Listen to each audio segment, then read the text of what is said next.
Welcome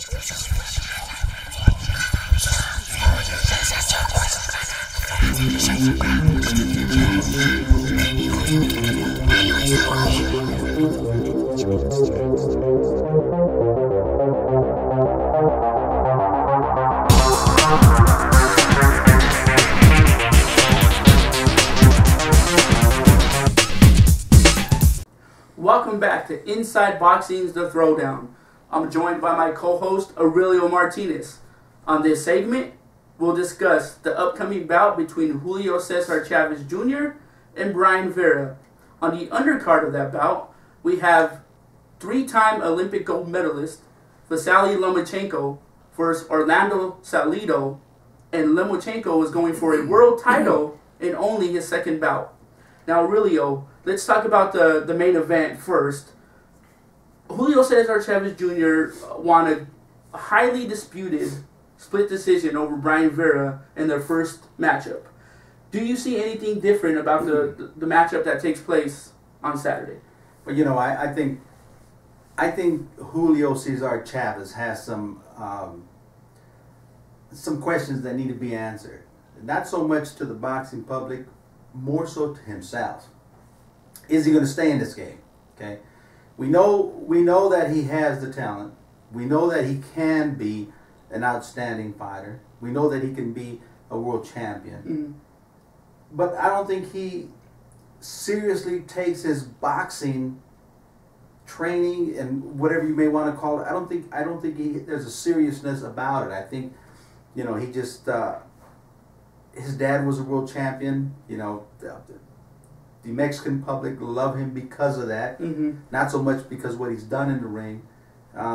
So that's been carrying him a long way, and I think he's kind of gotten a little lackadaisio in that. So what he has to do now, and I think if anything showed him that was his loss to Sergio Martinez, that you can't just step in the ring and think that the fame is going to come based on your name alone. Exactly. Okay. So I think this fight, he has to go out there and prove that the first fight wasn't a fluke, because I think the majority of observers out there are in agreement that Vera won that fight. Exactly. And that Chavez was, you know,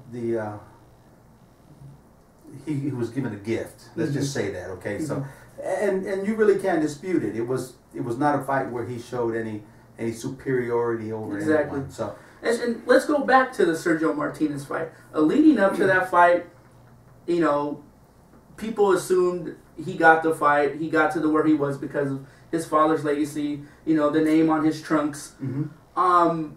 And for the first 9 rounds, you could say, yeah, the total mismatch. But then he started to take over. And he started to use his leverage as being the bigger fighter. And for a moment there, it looks like, you know what, 9 rounds you got me, but you know what, 10, 11, and 12, I'm hitting you, I'm stopping you, I'm winning this title. And although he didn't, he had momentum from that fight to roll on to bigger and better things. Yes. You know what, I was young, just like Canelo. I was young, I took a loss, maybe a fight I shouldn't have been in, but I was pushed into it because it was a big fight at the time. Yeah. They sold 900,000 pay-per-views.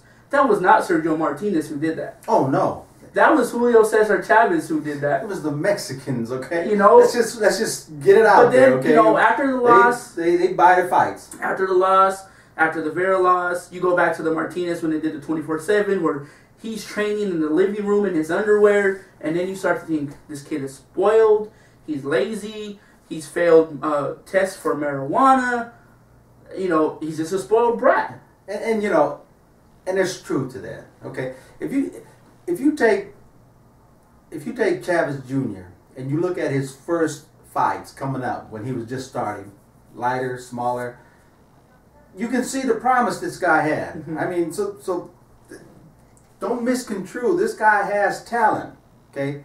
He just elects not to use it. Exactly. Okay? So, and you can see as he grew, he wouldn't even try to stay at a weight lower. Like most boxers, you know, they'll train hard, they'll dry out, and they'll try to make the weight. It becomes a difficult thing.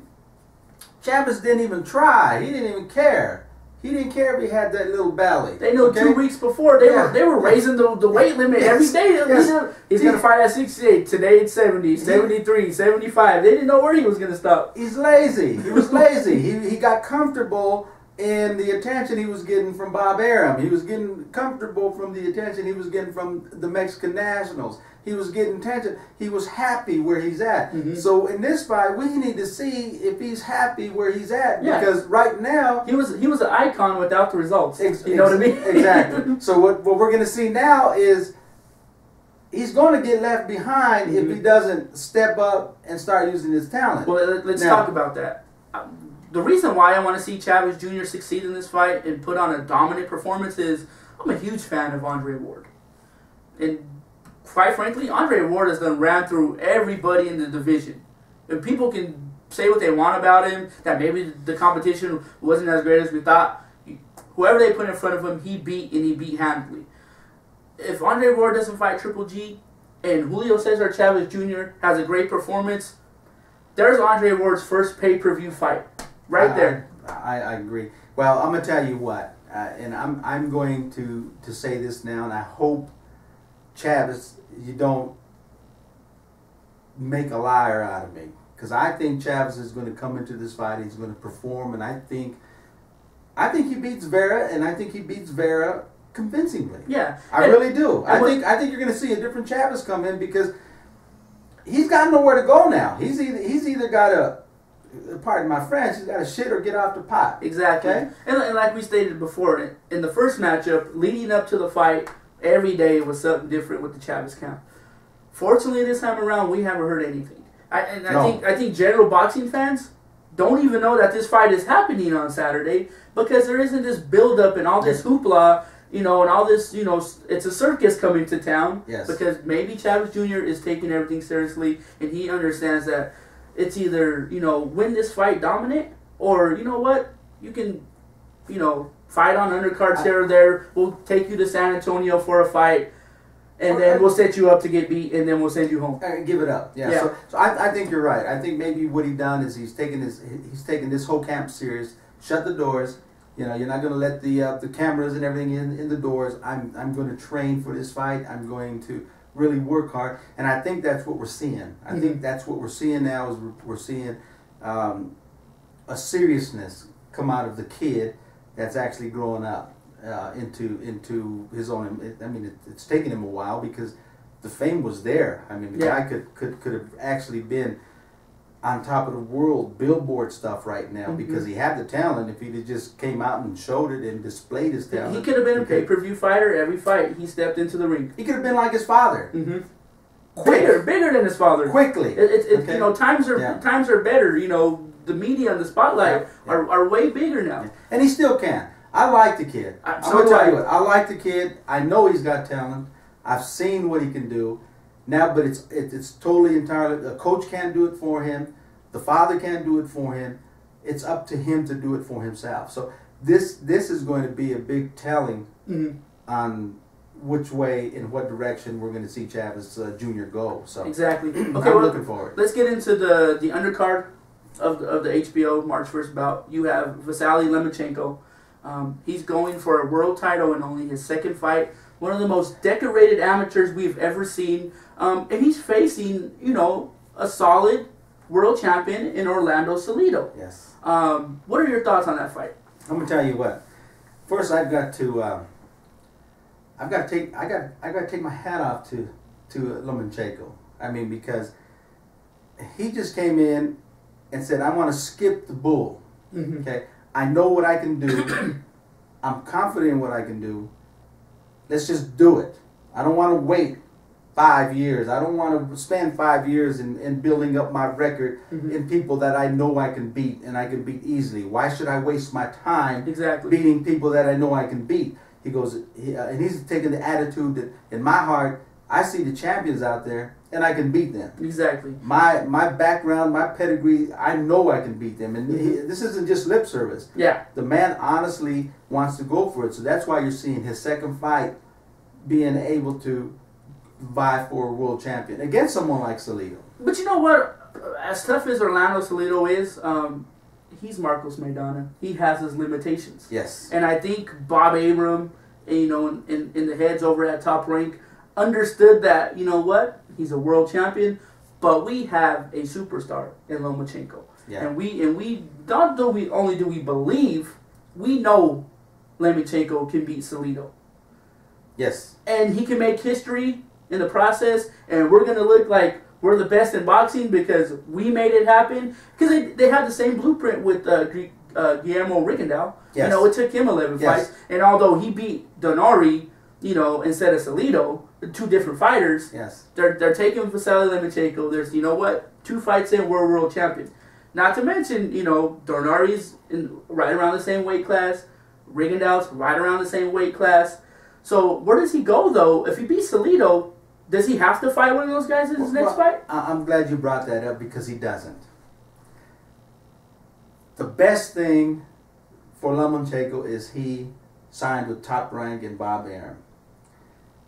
Top Rank, by far, is the best promotional company out there when it comes to guiding their fighters. They made Oscar De La Hoya. They made Floyd Mayweather. This man and his organization, Bob Arum and Top Rank, know what to do to build up. Take Mike Alvarado here. Mike's making very good money, whereas if he wasn't signed with the Top Rank, he wouldn't be there. And you can say that with a lot of fighters. Brandon Rios. The Brandon Rios with a lot of fighters. Top Ranks knows the business. Mm-hmm. So Lomachenko, he can go out there and win this fight with Salido, and I'm guessing he will. Yeah. Okay. I'm guessing he's going to go in there. He's not going to have to worry about getting in the ring with them guys, because trust me, Top Rank will know how to bring the fighters in to keep him on the billboard, mm-hmm. to keep him on the pay-per-view status, and just continue to beat quality opponents. But you gotta. Why I think he has to fight him though is Top Rank is notorious for letting things marinate Yes. and not happening. Remember when Juan Manuel Lopez and Yorkis Gamboa was a pay-per-view Yes. type fight, and Top Rank sat on it, and what happened? Gamboa got all crazy and stopped fighting, and Lopez started losing. Yes. And we lost out on a great fight for the fans. Now, what happens if Lomachenko beats Salido, but 2 fights from now, unexpectedly loses, or Rigondeaux unexpectedly loses, and we miss out on a great fight that the fans want to see? Well, the fans missing out doesn't necessarily translate to Top Rank missing out. Top Rank is financially sound, and they do things that are going to be financially best for their organization. Not so much the fans. Mm-hmm. Now, in saying that, they will give the fans good fights, but they're not going to take the dangerous fight that's going to knock them out of their investment. Okay. In other words, when they got an investment, they're going to make sure they get a return on their investment. Just good business. But can you have 2 world champions in the same weight class and not have them fight each other? Is that good business too? Not for the fans. Best example is Floyd and Pacquiao. Mm-hmm. Everyone wants to see that fight. Okay, it never happened. Chances are it never will happen. But is that stopping the revenue from coming on each side? It hasn't stopped Floyd from making money. It hasn't stopped Pacquiao from making money.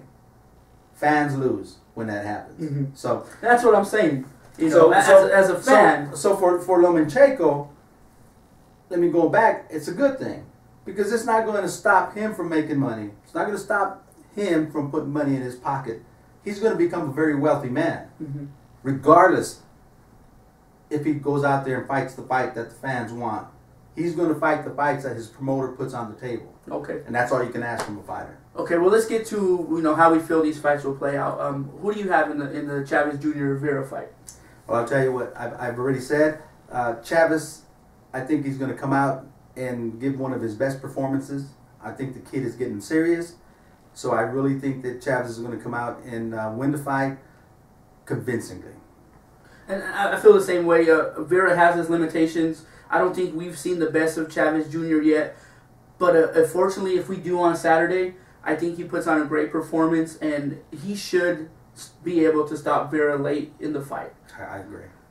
Your thoughts on Lomachenko versus Salido?